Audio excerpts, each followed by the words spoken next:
హరి వీడెక్కడికి వెళ్ళాడు? ఈ ఊళ్ళో ఏదో మహిమాన్వితమైన గుడుందంట. అక్కడ మన పెళ్లి ఏర్పాట్లు చేయడానికి వెళ్ళాడు. ఆ తొందరలో ఫోన్ కూడా మర్చిపోయాడు. పారి, నువ్వు చేసిన తొందరలో వీడి మాటలు నమ్మి ఊరికని ఊరు వచ్చాం. అసలు మనం చేస్తుంది సరైందో కాదో ఒకసారి ఆలోచించు. రామా, బాస్ ఏంటి బాస్ ఎన్నిసార్లు కాల్ చేసి లిఫ్ట్ చేయు? ఆ ఎస్ఎల్ఎన్ బస్ వాళ్ళని మోసం చేసి మన 10 లక్షలు కొట్టేసిన విషయం పోలీసులకు తెలిసిపోయింది. వాళ్ళందరూ మన కోసం ఎదుగుతున్నారు. మేము ఎస్కేప్ అయిపోయాం, నువ్వు అండర్గ్రౌండ్ అయిపో. సరేనా బాస్? జాగ్రత్త, ఉంటాను మరి. ఎవట్రా నువ్వు? మా దగ్గర నగలు కొట్టేయటానికి ఇదంతా చేస్తున్నావు కదా? రామా, నేను నీ ఫ్రెండ్ సతీష్ ని. పారి చెప్పు. అబద్ధాలాడుకో. ఒక సద్బ్రాహ్మణుని మోసం చేయటం ఎంత పాపమో తెలుసా? డబ్బు కోసం ఇంత దారుణం చేస్తావా? అవును, ఒప్పుకుంటాను. ఒకప్పుడు డబ్బు కోసమే బతికాను, కానీ ఫస్ట్ టైం మానవత్వం కోసం ఈ పని చేస్తున్నా. మోసం చేసిందే కాకుండా ఏదేదో చెప్తున్నావు. నేనేం మోసం చేయలేదు రామా, నీకు సంబంధించిన వారి దగ్గరికి తీసుకొచ్చాను. నాకు ఈ ప్రపంచంలో ఎవరూ లేరు. కానీ వాడికి నువ్వే ప్రపంచం. ఎవరి గురించి మాట్లాడుతున్నావు? వాడి గురించి కాదు కదా. వాడి గురించి. తోడబుట్టినోడి ప్రేమకు దూరమై ఎన్నో వందల మందికి దేవుడిగా దగ్గరైన ఆ భీమ గురించి. వాడు అనుకున్న పని ఈ మొత్తం భూప్రపంచంలో నీ ఒక్కడి వల్లే సాధ్యమవుతుందని నేను తీసుకొచ్చాను. సార్, మీరు కాపాడిన పిల్లలు అనాథలు. వీళ్ళకి ఎలాంటి ఐడెంటిటీ లేదు, అందుకే కంప్లైంట్ చేయలేదు. మీరిచ్చిన ఈ సెల్ ఫోన్ ని ట్రాక్ చేస్తే ఇది భవానీ మనుషులదని తెలిసింది. వాడు ఫోన్ చేసింది తాండవ్ మనుషులకి.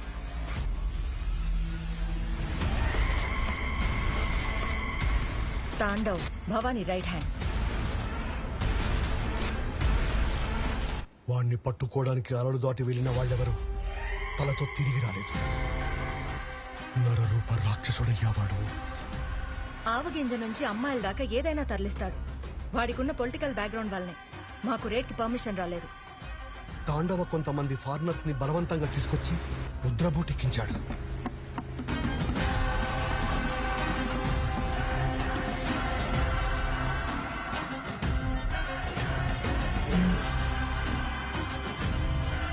రుద్ర 2 రోజుల్లో ఊరికి వస్తున్నాడంట.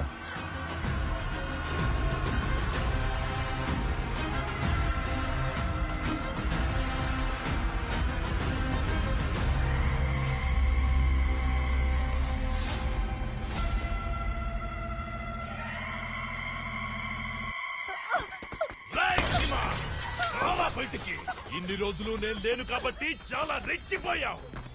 దీని ముగ్గురిని నేనే చంపాను రా.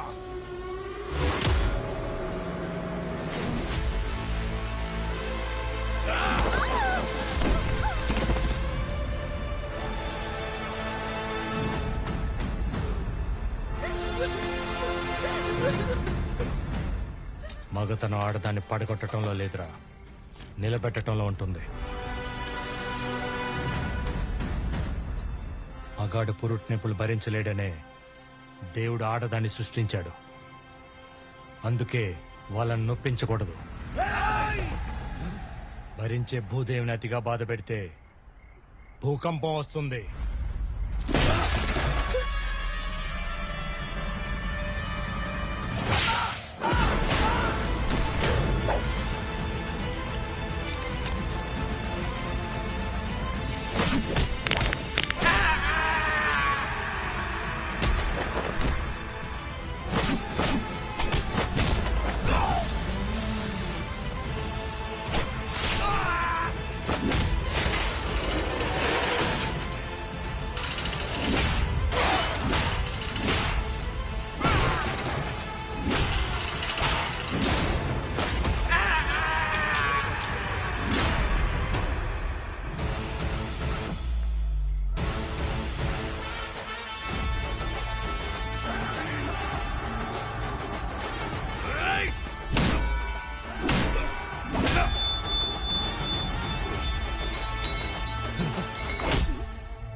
అందరినీ లోపలేయండి రా.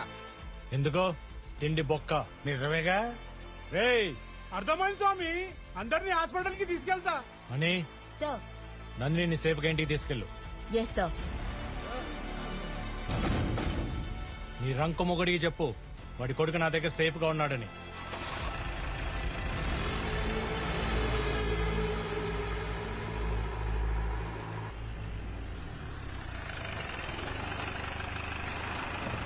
ఇక్కడికి ఎందుకు తీసుకొచ్చావు?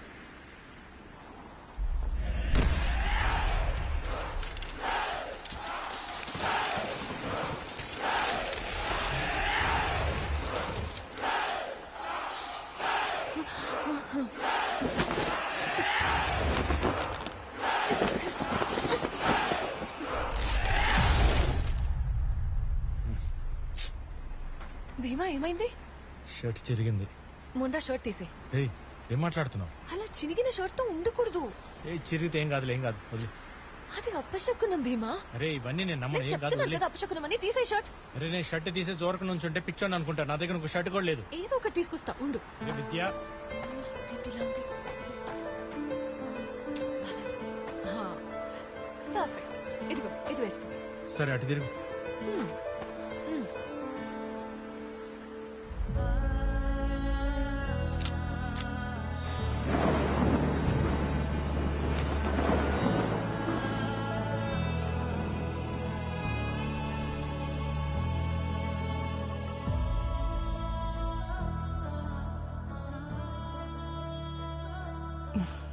ఏంటి బాస్, మంచి రొమాంటిక్ మూడ్ లోకి వచ్చేసారు. కానీ నేను ఇంకా టెన్షన్ లోనే ఉన్నాను. అయితే నీ మూడ్ చేంజ్ చేయడానికి నేను ఒక కథ చెప్తా. అవునా, చెప్పు. ఆకాశమేమో అబ్బాయి అంట ఆ, నాలాగా, భూమి ఏమో అమ్మాయి అంట నీలాగా. వీళ్ళిద్దరు ఎప్పుడు కలవలేకపోతున్నారని బాధపడుతుంటే అది ఆ దేవుడు చూడలేక ఆ సముద్రాన్ని సృష్టించాడు. దూరం నుంచి చూస్తే ఆకాశం సముద్రం ఎప్పుడు కలిసే ఉంటాయి. అందుకే నిన్ను ఇక్కడ తీసుకొచ్చా. సార్ రొమాంటిక్ కథలు బానే చెప్తున్నారు. చెప్పటమే కాదు, ఆ భూమి చుట్టూ ఆకాశం ఎలా చుట్టుకొని ఉంటుందో నేను అలా నేను గట్టిగా చుట్టేసుకుంటా. నాదొక చిన్న కోరిక, నువ్వు నా గుండెల మీద పడుకోవాలి. అప్పుడు నీకు నా గుండె చప్పుడు, ఈ సముద్ర హోరు తప్ప ఇంకేం ఉండపడకూడదు. ఈ చల్లని గాలి, నా వెచ్చని శ్వాస తప్ప నేను ఏది తాకూడదు. ఆ చుక్కలు తప్ప మనల్ని ఎవ్వరు చూడకూడదు.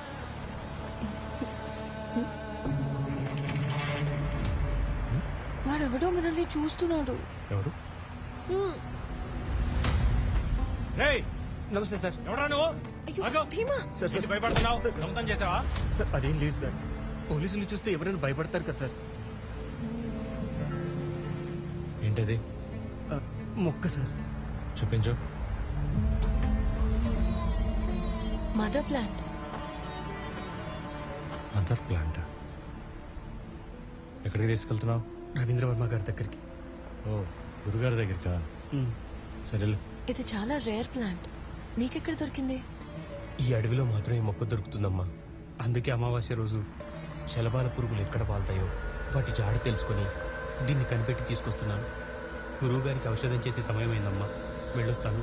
గురువుగారు ఇప్పుడు రమ్మని చెప్పారా? అవునమ్మా. సరే రా విద్య. గురుగారు సూర్యాస్తమయం తర్వాత ఎవరిని కలవరే. రా. వెయిట్, నేను ఇప్పుడే వస్తాను. సరిపద నేను వస్తా.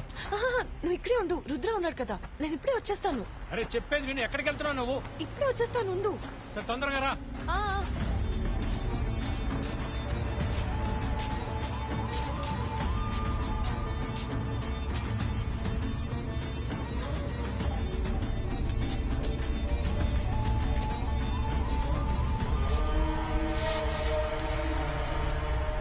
ఈ గుడికి వెనక నుంచి కూడా దారుందా?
Does it work?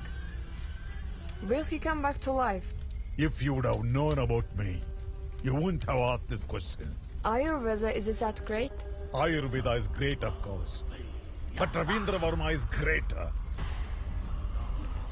అన్ని రకాల ఔషధ మొక్కలకి మూలమైన మదర్ ప్లాంట్ కి రసాయన మార్పులు చేస్తే చావుని జయించడానికి చరక సంహిత చూపిన సంజీవని గుణాలున్న ఔషధం తయారవుతుంది. ఇది కేవలం ఈ రవీంద్ర వర్మ మాత్రమే చెయ్యగల దివ్య ఔషధం. But why children's? పిల్లలైతే లేలేత శరీరాలు, తక్కువ కలుషితంగా ఎక్కువ రోగ నిరోధక శక్తితో స్వచ్ఛంగా ఉంటారు. కనుక ఫలితం అద్భుతంగా వస్తుంది. కానీ